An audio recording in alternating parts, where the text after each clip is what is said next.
Razer Cynosa V2 Gaming Keyboard, customizable Chroma RGB lighting, individually backlit keys, spill-resistant design, programmable macro functionality, dedicated media keys. The Razer Cynosa V2 keyboard comes in a flat pack box that opens up to reveal a full-sized wired keyboard with a non-removable 2-meter-long cable that ends in a USB-A port. The underside of the keyboard itself hosts a pair of kickstands that deploy to a fixed angle along with a series of recessed grooves for cable management. The cable itself is fairly plain and is sheathed in rubber rather than the sturdier braided fabric seen in higher-end Razer keyboards and other devices, which may make extended usage and flexing a concern, especially if you are going to move it around a lot. If you're a gamer with a fixed setup, this won't be an issue.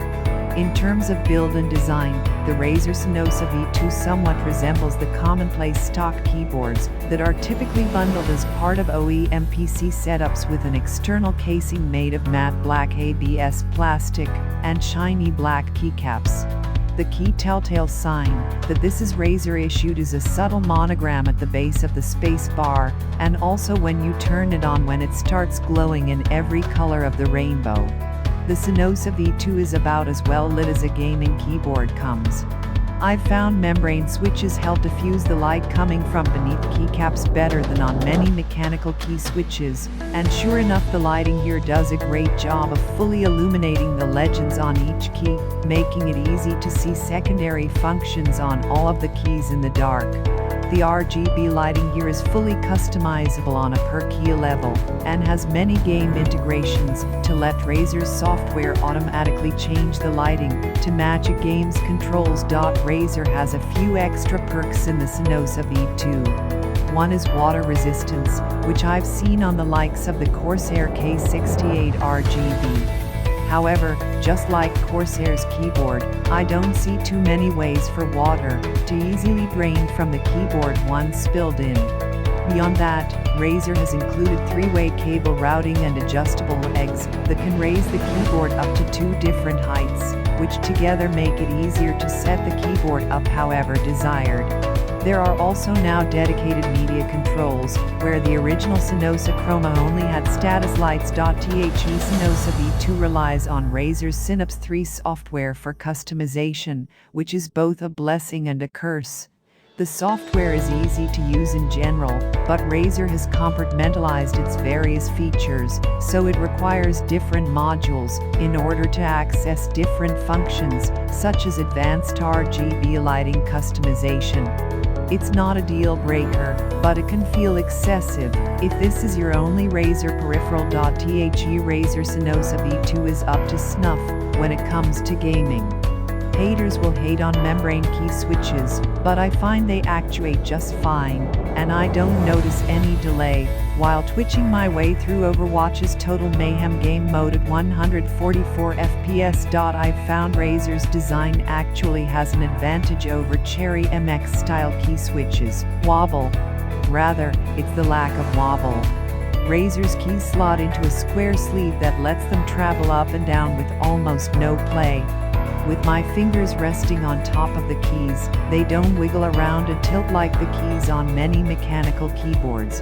This design is somewhat akin to what I've seen in some of Logitech's higher-end keyboards with Romer G switches. That lack of wobble is no small convenience, as it makes it so much easier to type and stay home on the WASD keys while gaming. I never reached over to press one button in a game, only to slip off the edge and press the wrong one, because my desired key had tilted. This fault, when pressing the extreme edge of a key, is something I'd previously noticed in the buttons on a Razer Fight Stick. But it's a bit more excusable here. If you don't do a ton of typing, or if you mostly rely on the left shift key, to each their own, you can overlook this issue, since it never came up on any of the keys near WASD.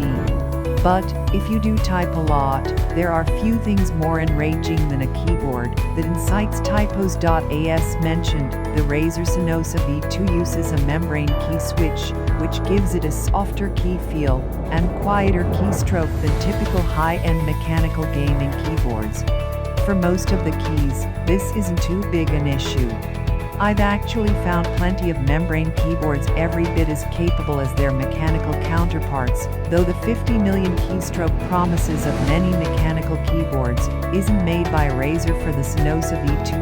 Even if it's not mechanical, the Cynosa V2 still has two specs that are essential for gamers: a 1000 Hz polling rate for instantaneous responsiveness and N-key rollover to ensure every keystroke is registered.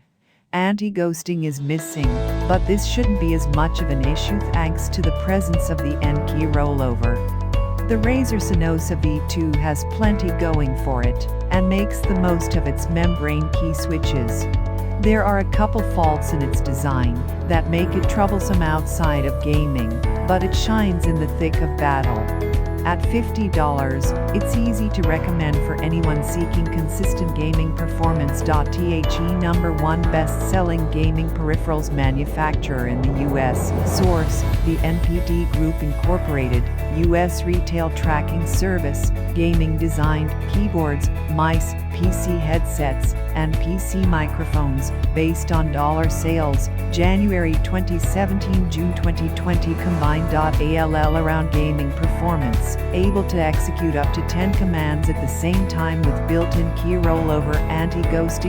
Ultimate personalization and gaming immersion with Razer Chroma, fully syncs with popular games, Razer hardware, Philips Hue, and gear from 30+ partners.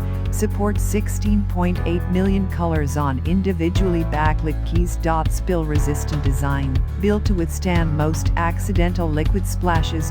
Fully programmable macros. Razer Hypershift allows for all keys and key press combinations to be remapped to execute complex commands. Durable construction, supports up to 80 million clicks with a 2-year manufacturer warranty.